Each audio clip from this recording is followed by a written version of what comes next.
Now, dear listener, you know I've talked to you a lot on the Politicrat Daily podcast about making your own podcast.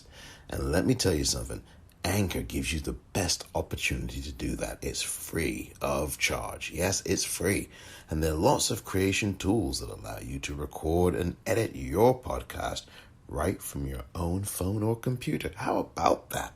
And you can even add songs to your podcast from Spotify. It's really wonderful. You can do this, and it really is very easy. And Anchor will even distribute your podcast for you. It can be heard on all kinds of platforms, including Spotify, Apple Podcasts, and many more. And you can make some money too. And money making is a good thing. It's everything you need in one place. Download the free Anchor app or go to anchor.fm to get started.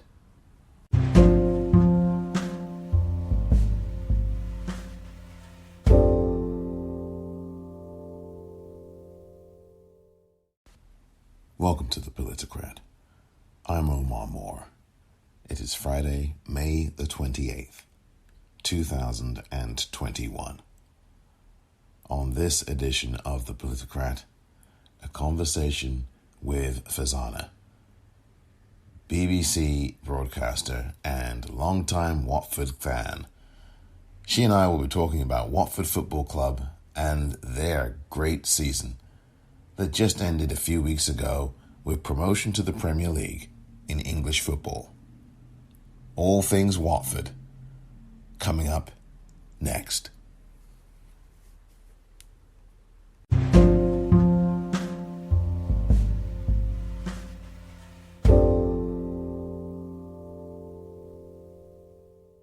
With me on this edition of the Politicrat Daily podcast is the one and only Farzana. She is a broadcaster at the BBC, and I can tell you that the reviews that she gives here are not those of her employer, but her own. I think that is important to say. We've had her on here before on this podcast. She has a wonderful show every Sunday. I believe it's from 6 p.m. to 8 p.m. on BBC Three Counties Radio. You can also listen to that show on bbcsounds.co.uk.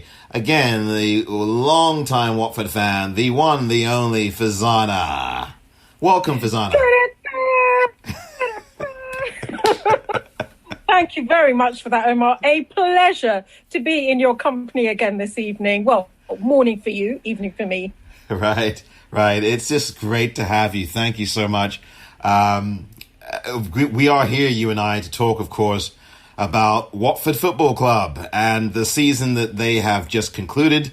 Our thoughts, your thoughts specifically about the season and a number of other things about Watford that you and I will, I guess, spontaneously talk about. But the first thing I do want to ask you is, as we sit here with our Watford gear on, is to ask you, do you care to make a small apology to Mr. Andre Gray?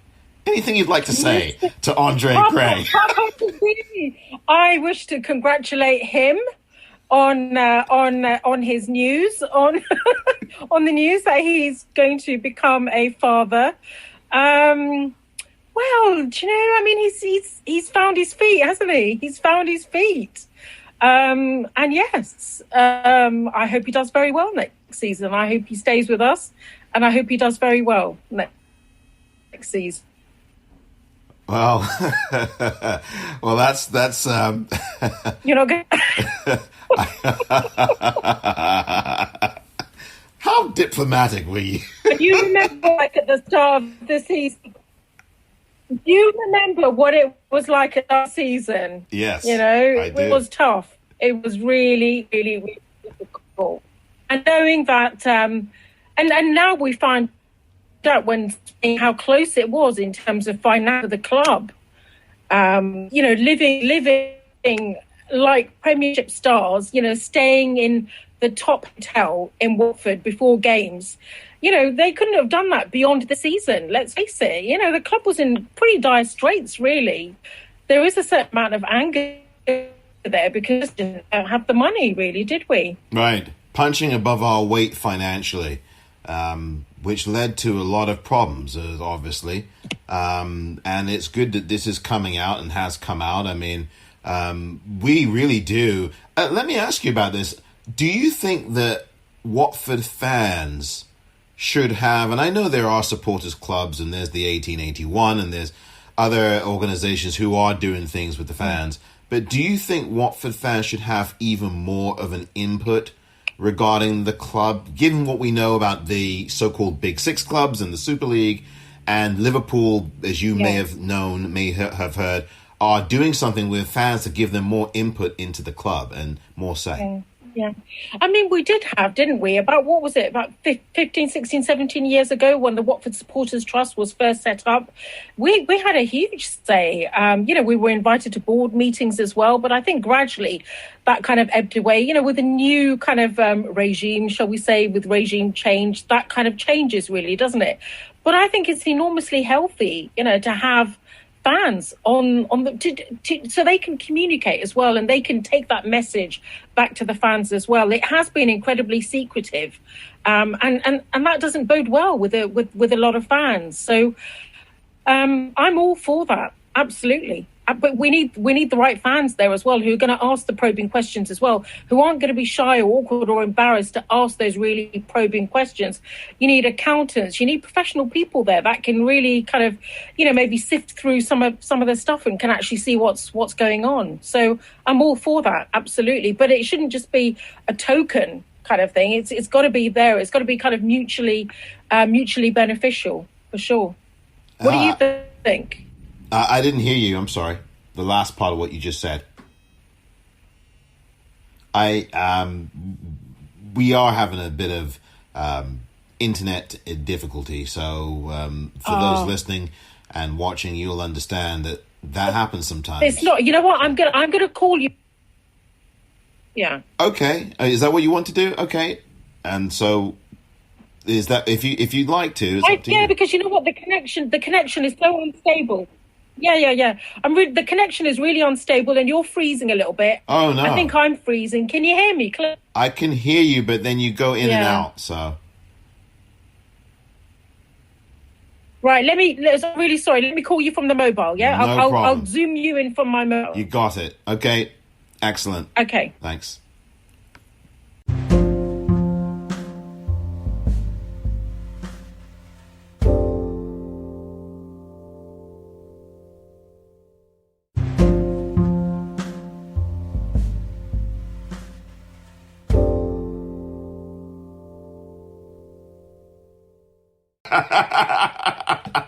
We are back. And we are back here on the Politicrat Daily Podcast. So look, I haven't even had a chance to wear this.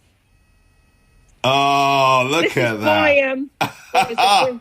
Lovely. There you go. Look, can you see it? Can you see it? I can. Can you see? Yeah, there we go. Yeah. So it's pretty huge. Can you see Troy? Can you see Troy Deeney? No, unfortunately, it's frozen at the minute, so that's bad news again. But I do see it. Oh, was it frozen? It was for a moment there. Not good. That's a lovely. Okay. I love that though. That's great. Oh, that's terrific. There's Troy Deeney. Oh yeah, there you go. Yeah. There's Troy Deeney. That's great. Yeah. Perfect. This is it. Oh dear. So that is the promotion kind of thing. Yeah. No, that's lovely. That's absolutely brilliant, Farzana. Now, as people who are listening may not see, Farzana just had a very colourful, I'd say headgear that I guess you made, or I would not be surprised if you made it, because you're someone who does a lot of greatly creative things, knitting and all kinds of really good things that are just beautiful. And that headdress, that headwear was absolutely spectacular. It has the Watford colours on it, red, yellow is the major colour, black and red. So it's good to see you, and you're decked out like I am in the Watford colours. And pineapple, it's got bananas on it, it's got everything. There's even a little corgi there as well, representing Her Majesty. Oh yeah, look. So pretty much. It's good. There are grapes as well, but the grapes have kind of like fallen off. I need to glue the grapes back on. So yeah, it actually weighs quite a bit. But there is space. Omar, there is more space for more on here. Wow. So I will just add more. That is impressive. I will just add more. Add more, yes. There he is. There he is. There's Troy. Oh, yeah. Oh, yeah. Oh, no. Now I really can see that. I hope people watching this can really see that. And to those listening, I'm just sorry that you are unable to. But if you go to YouTube when this is released, you will see that. It was really great. Farzana, that's excellent. That's absolutely excellent. That really is. And here we are, you and I, decked out in our Watford gear. We are here to talk about the season that was for Watford Football Club. We were talking about the Supporters Trust in the previous block that we just did. You were talking about the importance of having that again. Do you see that happening again in the future? And what do we have to do to try to effectuate that? To see that we do have supporters having a major say? Yeah, I think it's dialogue with the club, dialogue with the board as well, maybe putting our case there to say what we can actually bring to the club. It's not been easy for the club. These past 10 years have been really pretty tough for the club. But I think it's dialogue. I think it's bringing the right people to the forefront as well, who can have that dialogue with the club as well, and just elaborating on what the benefits are. And it's got to be mutually beneficial, both to the club and also to the fans as well. But, like you said, in the backdrop of those, potentially 6 clubs, all of that business, breaking away that Super League, I think it's probably in the club's best interest to really have that dialogue with the fans and make sure that we're there, that maybe that there is a seat there. And also so we can actually take that communication, the fans can take that communication to the fans, because that means more. If it's communicated from the fans, it means a lot more than it is necessarily from the board. Oh, yeah. I couldn't agree more. I think it's imperative that that happens. Yeah. And if we say we are a family club, which we are, if we say we are a community club, which we are, if we say we are a club that really cares about people, which we most certainly are, Watford Football Club is, then we should incorporate the fans into that and give them even more say. And it's been difficult this last year, obviously, with the pandemic that is ongoing. I think you'll agree with me there, Farzana, that's also taken its toll, and it's kind of left a certain, for lack of a better word, estrangement with some of the fans. And Cisco alluded to this in the program notes for the Swansea game, where he said he looked forward to, really hugging people in person, hopefully sometime next season. We'll see. But I do agree about that. There's just things that need to be done so that we can have that environment that really has fans having a say. Yeah. And I think this year Hive Live have been absolutely phenomenal. That's been...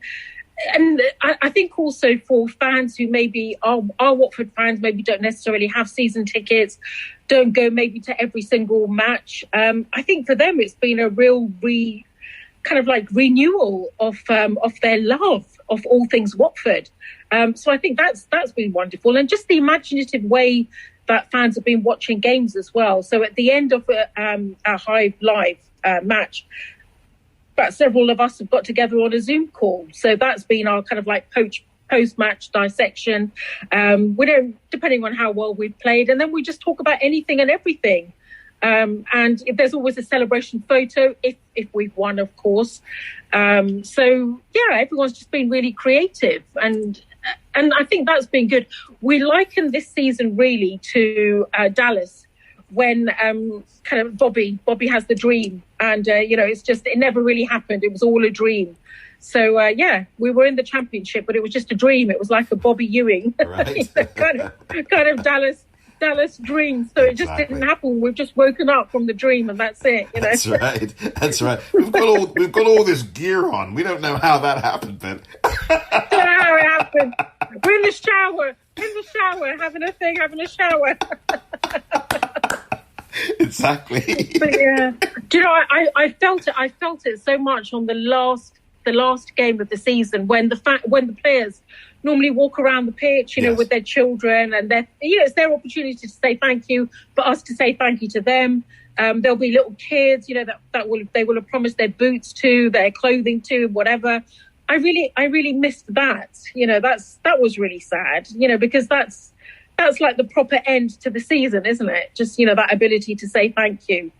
But, it's okay. It's okay. Better days are coming. Better days are coming. There you go. Absolutely, Farzana. I totally agree with you about that. They certainly are. And we've had some really good days here these last few months. I want to ask you about the season, of course, itself. We got rid of, I guess, for lack of a better word, Vladimir Ivic around December or so, whenever that was. And Cisco came in, of course, for the Boxing Day match against Norwich City, who got promoted with us. What is the number one thing? Can you point to apart from the obvious promotion to the Premier League, because we are back, because everybody... We are back, because it says it on your T-shirt. We are back. It's like an ad break. Yes. We are back. Yes. Absolutely. So I was going to ask you, apart from the obvious, which is the promotion, was there another highlight or a particular player or a particular moment in the season that you really loved or that really stood out for you or had you thinking, yeah, we're going to do this? What's the moment of that for you? Oh, what was the moment? Do you know, I think when we started playing 3 up front, that was just phenomenal. I mean, it was just a complete change after that, really, wasn't it? And I really hope, and I'll say about Deeney, I hope he has his last season with us. I think he's definitely got a season or 2 left in him. And I really hope that he stays with us because he does bring something to the team. But, having 3 up front, I think, you can liken it to at the end of the season and you think about, okay, so who's player of the season? It could have been so many of them. It could have been, I don't know who you voted for, but I voted for Will Hughes. I thought he just had a phenomenal season. He was just there. He was the constant. He had a phenomenal season. But, having Sarr, having Sema, I love Ken Sema. I love him. And having Pedro, having 3 up front. What a difference that made. What a massive difference made. And it really did. And just the things that you heard about Cisco as well. So I've got a couple of journalist friends who went to Vicarage Road and they just said how charming he was. Regardless of who they were, he would actually go up to them, introduce himself, ask if they enjoyed themselves, etc. So just that personable, amenable thing about him really made you think, actually, maybe he was the right choice. Certainly was. And we look back now. Yeah, promotion exactly, later. Exactly. But then also the sacrifice that he made. He's not seen his family for 6 months. Yeah. He's got 2 young children. 6 months. Fine, we've been promoted. He's not going to get that time back with his family. Those precious moments of seeing his children growing up, maybe losing their first tooth, whatever. All of that sort of stuff. He's missed out on, hasn't he? It's a huge sacrifice. Major. When you think about it. I agree massive sacrifice. It certainly is. It is indeed a massive sacrifice. And yeah, as you say, he will never get that time back. And a Zoom call doesn't replicate that. I mean, yes, you can be in touch, but it ain't the same as being there and seeing that right in front of you happen. And yeah, that's something that I'm sure that he's going to be thinking about a lot. I know that he goes back, he may be back already in Spain for 10 days to 2 or 3 weeks or so, and then he's going to come right back. So yeah, that's the reality. But he's got to work on his what is it? I think he's got to work on his badge as well, hasn't he? So in order to be able to officiate and work in the Premier League. Yeah, so I think he's working on that, isn't he? Yes, which is definitely important that he does. Exactly. It wouldn't be a good look for us or for him. Family club, community club. Oh dear, this guy doesn't have the badges to coach or manage. Brilliant. Oh, but you know what? he is already kind of like enshrined in in just, he's carved, isn't he? He's carved in stone already, which is really lovely. And so many of the players this season are, Ken Sema, we love him. Oh yeah, we absolutely love him. Yeah, he's a total prince and a king. Yeah, exactly, and just how he's kind of overcome his little stammer as well, and it's just all of that kind of stuff that just endears you to him. It's not easy to do that, but he's really kind of like come out of himself as well. So we love all that, don't we, us Watford fans? We love that. Yeah, Farzana, we certainly do. It certainly really is wonderful to see how this club has evolved in this one season, and just think about it. The season that we were last in the Premier League only ended in July of last year. So it's been literally 10 months, just under 10 months. Yeah. Told you, it's a dream. It's all a dream. It's all a dream. It's all a dream. It's just a dream. It's just a dream. Right. We didn't get relegated. Where's Danny Welbeck? Why isn't he around? But oh gosh, I mean, I think I'm just too old now for the playoffs, for the tension, the drama, and just the stress of the playoffs. I just can't do it anymore. I can't do it anymore. The anxiety that you have, maybe it's more fun when you're young, but it's not now. It's not now. You just want to go up automatically. Thank you very much. Yes. And just enjoy a bit of the summer before the season starts. That's what you want, don't you? I tell you, Farzana, I'm with you 100%. It's too much stress. I don't want my blood pressure going up. My blood pressure's pretty good. I don't want to go up. It's like, no. I mean, and speaking of that, it's so interesting you mentioned that, because here I was, the glutton for punishment, who said he doesn't want the stress. I was watching the Swansea versus Barnsley. I was watching the Bournemouth and Brentford playing. And it's like, oh my gosh. I mean, I'm glad that it's not me or my team involved in that. It was quite stressful even just to watch them. It was. So you imagine, exactly. And there's nothing worse than going to Wembley and losing. You know what? Yeah. I know it's all about the experience and, of course, spending it with your Watford family and everything. But there is pain. There is deep pain in kind of losing. But I really hope Brentford do well. I'm kind of like rooting for Brentford, where, really want Brentford to kind of go up as well. Nice. What about you? Are you rooting for Brentford? I certainly am. The nice club, good family club, West London, which I love West London, and I think the folks at Brentford are good people. Ivan Toney's a good person from what I learned and know of him. They've got some good people at that club on and off the pitch. The manager is a decent manager, Thomas Frank. So, I'm actually going for Brentford over Swansea. I think that Brentford... it's their time, as far as I'm concerned. It's their time. I mean, when you look at things, Brentford had a near miss. They've missed, I think, on 10 or 9 or 10 previous occasions in the playoffs, and they've failed to get promoted. So if they do it this time, it would be really great. It's their time, isn't it? Yeah, it is. It's their time. It's their time. Yeah. So no, that'll be, and of course, I'll be watching it. I'll be watching the playoff final, but just relieved and grateful that, and with 2 games to spare as well. I mean, talk about doing it in style. So it's good. Yeah, it certainly good. Is. A tough season, but joyous, absolutely joyous, and just nice to see the youngsters as well in the pond. They were all young as well. no sensible person would go there. What is it? Wheels disease, isn't it? That you get from rats eating.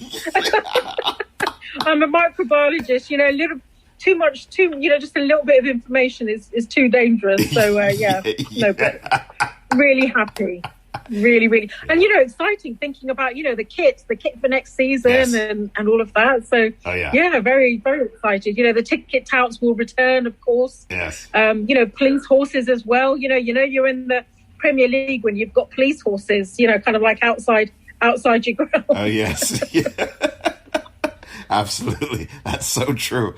Because every time I go back every year and they're in the Premier League, there were the horses. The horses were there, yeah, exactly, and the tickets touts. the ticket touts and the horses and everything. Yeah. So no, it's going to be good. It's going to be good. It will be good. It will be good. Yeah. I will tell you that I voted for. I know you talked about this earlier. I voted for Ismaila Sarr as player of the season. I thought that he really made a huge difference to that team. The energy that he brought to the game and his tracking back in defense as well at times, or consistently, was really important. And he was the one player with individual moments of quality that probably won us about 6 games of the ones we played. Now, there were great goals by Nathaniel Chalobah and other people like João Pedro and a few others. But I do think that Sarr was very key to this season. Will Hughes was spectacular as well. Yeah, he was epic, absolutely. I just think, just the silent presence in the team. You can see the difference when he's not in the team. You really can. And he's just a workhorse, an absolute workhorse. So I thought, no, you know what? He deserved my vote. He was worthy of my vote. Right. That's I love it. Absolutely. Absolutely. I got to meet Will Hughes on 2 different occasions. And both times, an absolute gentleman and a really class act, a good, decent person, which is really important. You don't often find that in a lot of footballers. I mean, there are some that are very decent people, and there's some that are so full of themselves. But Will Hughes is a really good person, and I wish him all, and the rest of the team, of course, continued success. Ken and everybody else on the team. Now, the one thing I did want to ask you is, who do you think we might be bringing in? Who do you think we need for Watford Football Club on the field next season, who can really help us for the Premier League? Oh, tough question. Tough question after you've just been promoted, because everyone is looking wonderful, aren't they? But, where are we weak? Okay, up front, I think we're not bad up front. But I think, it's always in the midfield, isn't it? I think in the midfield, because you need someone to kind of deliver the balls, to the strikers. So I think maybe somebody, maybe 1 or 2 players, midfield, defensively. What's been our problem? I don't think it's really been that we haven't scored goals. We have absolutely scored goals, but I think given the option, I would strengthen the midfield. I think that's where you win games. You need a really strong kind of midfield. What are your thoughts on that? I think the midfield, definitely, I would agree. I think midfield is something that we need more spine and steel in on. I think we need more physical midfield. I do think that. And I do think we do need another striker. I think that what João Pedro, and he played maybe for 2 seconds in the Premier League last time, that we were up there. Well, we never left, did we?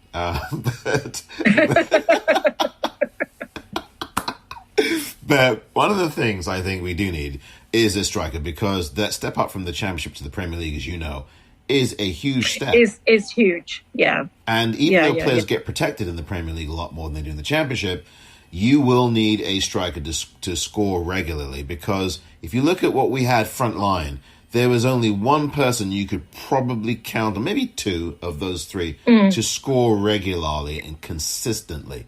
And that person saw, because João Pedro went a load of games toward the end without scoring. Maybe he scored in one of the last 12 games or so, or if that at all. And we must have someone who's regular. Yeah. Go on. But he has grown and matured as well, though, hasn't he? He's definitely grown and matured. Yes. But you still need that midfield, because they're the ones who've got to deliver the balls. They're the ones who've got to, get the ball and deliver the ball. To me, it's still midfield. You've got a strong midfield, and you're delivering that ball nicely. Hopefully, even a donkey can score. Yeah, that's true. So true.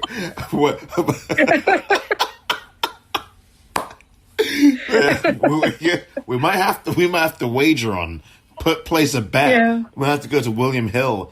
Sorry to plug William Hill, but we need Will a donkey score? And then, Oh, do you know what? I mean, I miss Robbo so much. You know what? yeah, And I, at one course. stage I even thought, Robbo, he's still fit. He runs. He does. looks really fit. He does. And I always thought he would come back and spend his last season at Watford. I don't know why. I just always thought he would come back. But one of the most joyous things this season has also been seeing the former players on Hive Live as well. That's just been joyous. Kind of seeing them, just all the love that they still have for the club as well, the love that we still have for them as well. So yeah, that's been really emotional. Kind of seeing that as well. Absolutely, and seeing Gifton. Yeah. I mean, we love Gifton. Yeah, Gifton's terrific. Just absolutely love Gifton. Yeah. Just seeing those legends, complete and utter legends. Absolutely. So yeah, that's been really good. That's been really good, and it's been tough for the club, but everything that they've done in a pandemic, let's not forget that. Let's not forget that support that they provided, that support they provided to Watford General Hospital, to all those medics, all those key workers. We can never forget that, So that's where I think this season, okay, fine, we never got to see live football. Most of us weren't fortunate enough to see that. But let's look at what else we did. And I think we've really strengthened those links that we've got with community. They were always strong, but I think it's just taken it to another level, to an absolute whole other level, hasn't it? It certainly has, and we have just a few moments. And I was going to ask you, where do you think Watford finish next season? I know it's a bit unfair because we don't know what we're going to be doing in the off season yet. We've signed one person, but or maybe one or two. But where do you think Watford finish up for next season in the Premier League? Oh, I'd like comfortable, kind of like mid-table. Yeah, I'd be happy with that, with maybe a little bit of heart flutterings, thinking, are they going to kind of like potentially get into Europe? Maybe just a couple of scalps, that could maybe give us the hope. But I think, I don't think it's. Yeah, I mean, of course it's going to be difficult, but I don't think we're going to be the complete kind of like write-off. No, I think we're gonna do well. I really do think we're going to do well, buoyed on the fact of how well we've done this season as well, and we've had the opportunity to rest as well because we've not been in the playoffs. That makes a huge difference. You don't even have time to strengthen the squad as well because you're still playing games, aren't you? So I think that will have a huge bearing. The fact that we've gone up automatically, definitely for our confidence. I totally agree 100% with you. Farzana, it's just been an honour to talk to you again. Watford supporter extraordinaire. It's really great. Farzana, thank you very much for being here on the Politicrat Daily podcast. And your Twitter handle is? Farzana_Chaudry. Lovely. Thank you so much again. It's been an honour. You on? Brilliant. You on?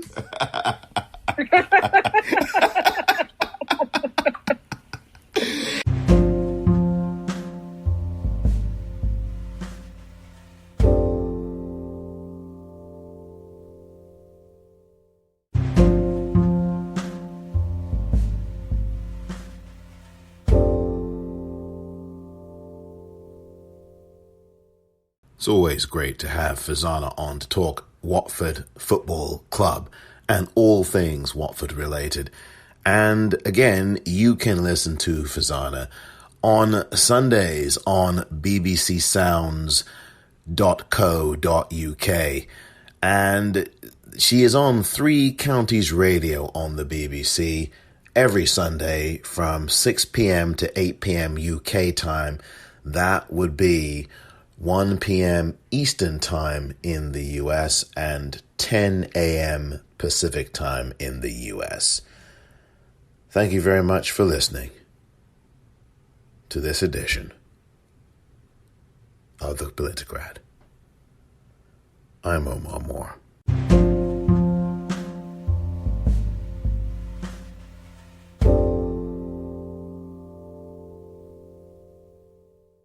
Dear listener, you have to go right now. Please, I want you to go to the Politicrat Daily Podcast online store because there's so much there waiting for you. So much. T-shirts, hats. I mean, that's just the tip of the iceberg. And then you've got hoodies and pens and mugs. Oh my goodness me, it just never ends. I mean, you can get lost in there. You really can. So much more. Drinkware. Socks. That's right, socks. I mean, if you want to get fitted and kitted, this is the place to be. The Politicrat Daily Podcast online store. Shop there right now at the-politicrat.myshopify.com.